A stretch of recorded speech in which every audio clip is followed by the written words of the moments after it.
नमस्कार दोस्तों, मैं हर्षवर्धन और आज हम डिस्कस करने जा रहे हैं ट्रांसफर ऑफ प्रॉपर्टी एक्ट के अंदर सेक्शन 43 से लेकर सेक्शन 45 तक।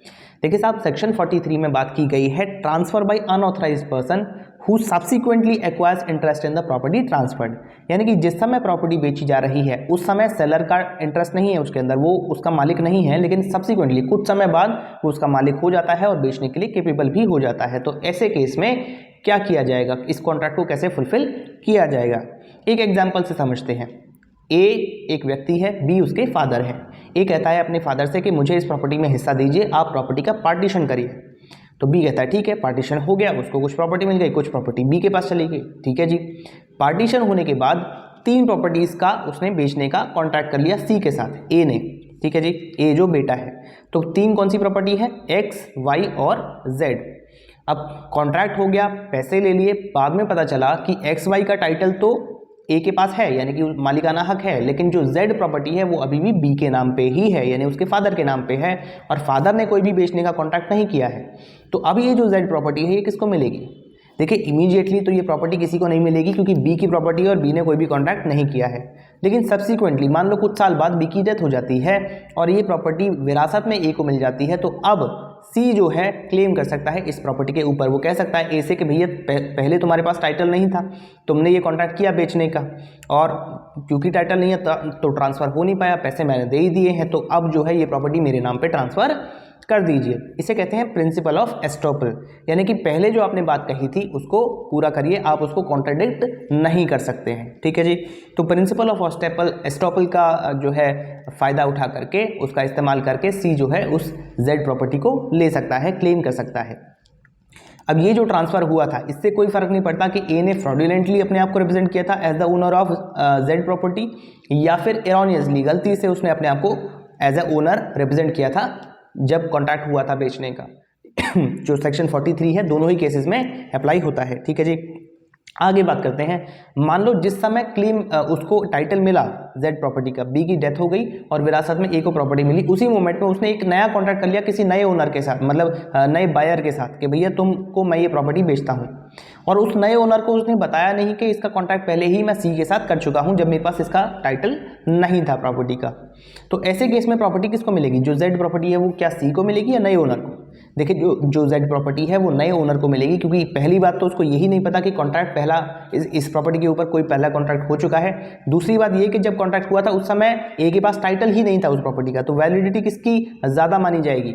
नए ओनर की मानी जाएगी, क्योंकि उस समय जब वो प्रॉपर्टी खरीद रहा है तब ए के पास उस प्रॉपर्टी का टाइटल है, वो पूरी तरीके से केपेबल है उस प्रॉपर्टी को बेचने के लिए। ठीक है जी, तो ये जो सेक्शन है ये कौन से मामलों में डील करता है? ये वहाँ पर डील करता है जहाँ पर कोई भी कॉन्ट्रैक्ट फेल हो जाता है। इस वजह से फेल नहीं होता कि पार्टीज टू कॉन्ट्रैक्ट इनकेपेबल हैं कॉन्ट्रैक्ट करने के लिए, ऐसा नहीं कि कोई भी पार्टी माइनर है या इनसेन है, दोनों पार्टीज केपेबल है ना, एडल्ट्स हैं और कॉन्ट्रैक्ट कर सकती हैं, लेकिन जो टाइटल है वो अभी पूरी तरीके से पार्टी को नहीं मिला है और उसने कॉन्ट्रैक्ट कर दिया है, तो ऐसे केसेस में जो है ये सेक्शन 43 अप्लाई होता है।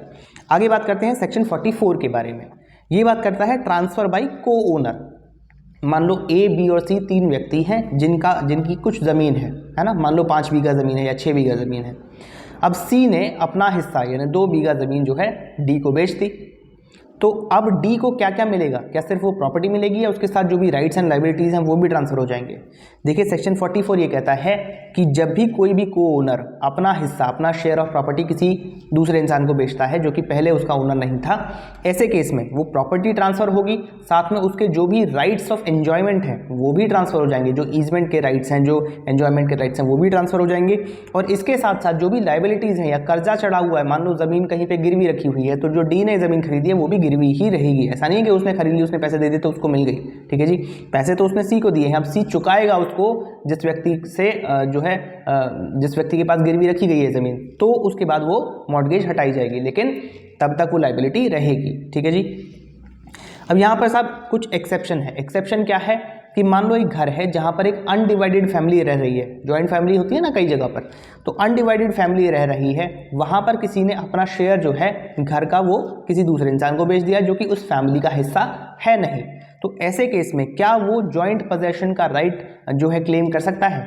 वो नहीं कर सकता है। जॉइंट पोजेशन का राइट उसको नहीं मिलेगा, क्योंकि भैया तुम परिवार के सदस्य नहीं हो, तो एक घर में उस परिवार के सदस्यों के साथ आप रहोगे तो डिस्टर्बेंस क्रिएट होगा, लोगों की प्राइवेसी में इंटरफेरेंस होगा, इसलिए आपको पोजेशन का राइट नहीं मिलता है जब भी एक अनडिवाइडेड फैमिली एक पर्टिकुलर घर में रह रही है। ठीक है जी। या तो फिर आप जो है ना तो अपना कॉमन या पार्ट एंजॉयमेंट को क्लेम कर सकते हो, लेकिन यहाँ पर ऐसा नहीं है कि आपका कोई अधिकार नहीं है। भैया आपने पैसे दिए हैं, आपने शेयर खरीदा है, तो अधिकार क्या है? अधिकार ये है कि आप उस अनडिवाइडेड फैमिली से ये कह सकते हो कि आप इस घर का पार्टीशन करिए और कुछ हिस्सा मुझे दीजिए, क्योंकि मैंने पैसे दिए हैं, मैंने इसका शेयर खरीदा है। तो पार्टीशन को एनफोर्स कराने के लिए आपके पास अधिकार है। ठीक है जी। सेक्शन 45 में बात की गई है जॉइंट ट्रांसफर फॉर कंसिडरेशन, मतलब एक व्यक्ति जब दो लोगों को या दो से ज़्यादा लोगों को ज़मीन बेचता है तब क्या होता है। देखिए साहब, जब दो या दो से ज़्यादा लोगों को ज़मीन बेची जा रही है, यानी कि दो या दो से ज़्यादा खरीदार हैं, तो अब डिपेंड इस बात पे करेगा कि वो खरीदार पेमेंट किस तरीके से कर रहे हैं उस ज़मीन की या उस प्रॉपर्टी की। ये जितनी भी बातें हम कर रहे हैं ये इमूवेबल प्रॉपर्टी के बारे में कर रहे हैं, इस बात को ध्यान रखिएगा। ठीक है जी। तो जब दो या दो से ज़्यादा, मान लीजिए हम एग्जाम्पल के लिए दो ही लोग ले लेते हैं। ठीक है जी। ए का एक घर था, ए ने वो घर जो है बी और सी को बेच दिया। अब ये बी और सी जो है अगर एक कॉमन फंड से पेमेंट कर रहे हैं जिसमें कि दोनों का कुछ हिस्सा है, तो डिपेंड करेगा उनका इंटरेस्ट प्रॉपर्टी में कितना होगा, उतना ही होगा जितना उसका जितना जो हिस्सा है उनका उस कॉमन फंड में था। मान लो एक का 60% था, एक का 40% हिस्सा था उस कॉमन फंड के अंदर, और उस कॉमन फंड से पैसा दिया गया है घर को खरीदने के लिए। तो इसमें भी अगर बी ने 60% फंड में दिया है तो 60% ओनरशिप बी को मिलेगी और 40% सी को मिलेगी। ठीक है जी। अगर उन्होंने सेपरेट फंड से पेमेंट करी है, अलग अलग जो है अपने पास से पेमेंट करी है, तो फिर ये देखा जाएगा कि किसने कितने पैसे दिए हैं उस घर को खरीदने के लिए। तो जिसने जिस प्रोपोर्शन में पैसे दिए हैं, मान लो 10 लाख रुपए का घर है, 8 लाख बी ने दिए, 2 लाख सी ने दिए, तो 80% जो ओनरशिप है वो बी को मिलेगी और 20% सी को मिलेगी। अब तीसरी कंडीशन देख लेते हैं साहब कि जहां पर कोई एविडेंस ऐसा क्लियरली डिफाइन नहीं कर पा रहा है कि कॉमन फंड से जो पेमेंट आई है उसमें हिस्सा कितना था, बी का कितना हिस्सा था और सी का कितना हिस्सा था, ये क्लियरली पता नहीं चल पा रहा है, कोई एविडेंस ही नहीं है इस बात का। या फिर जब वो सेपरेट फंड से पेमेंट कर रहे हैं तो भी हमें क्लियरली ये पता नहीं है कि किसने कितने पैसे दिए, कितना एडवांस दिया, है ना। तो ऐसे केस में जो शेयर है प्रॉपर्टी का वो इक्वली डिवाइड हो जाएगा, दोनों के जो इंटरेस्ट है उस प्रॉपर्टी के अंदर वो इक्वल रहेगा, 50-50 के वो दोनों ही उस प्रॉपर्टी में ओनर हो जाएंगे। ठीक है जी। इसी के साथ हमारे सेक्शन 43 से 45 तक कंप्लीट होते हैं। बहुत बहुत धन्यवाद।